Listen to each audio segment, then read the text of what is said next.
Before we get into the text, before we get back into Matthew 22, I want to give you a little more history, a little more context of where we got this whole notion of separation of church and state.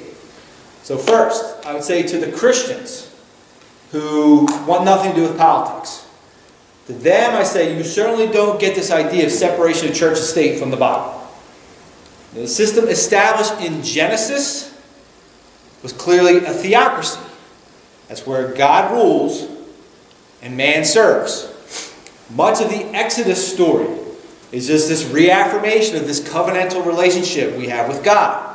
And the whole book of Leviticus is Moses spelling out both the ceremonial and the civil laws that will govern society, and he doesn't make any distinction between the two. They're basically all the same.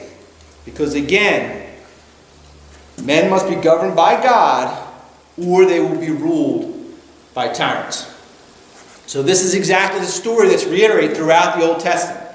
The book of Judges, they constantly reject God's rule, and it just keeps spiraling downward, downward, downward, downward.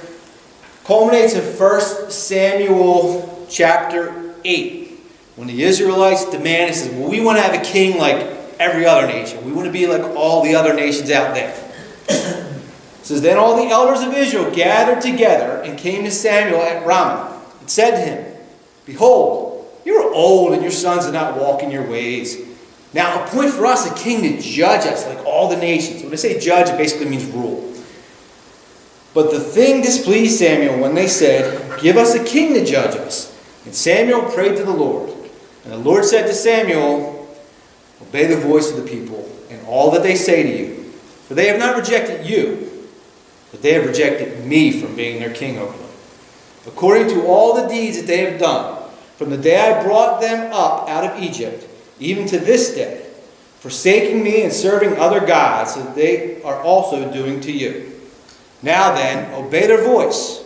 Only you shall solemnly warn them and show them the ways of the king who shall reign over them. All right, so Samuel warns them how earthly kings, in pretty much every instance, will always draft your sons to go into battle.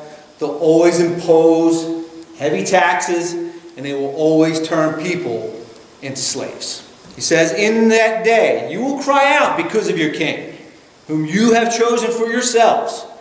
But the Lord will not answer you in that day. But, as is always the case, the people refused to obey the voice of Samuel. They said, no, but there shall be a king over us, that we may also be like all the nations, and that our king may judge us and go out before us and fight our battles. That sounds exactly like half the nation today. People mistakenly constantly want to look to a king. They constantly want to look to government. You go fight our battles for us. We want you to do everything for us. Being ignorant of the fact that the burden always has to fall back on us. It always has to fall on the people. We're the one that goes shoulder the burden of him fighting our battles for us. So we certainly don't get this concept of separation of church and state from the Bible.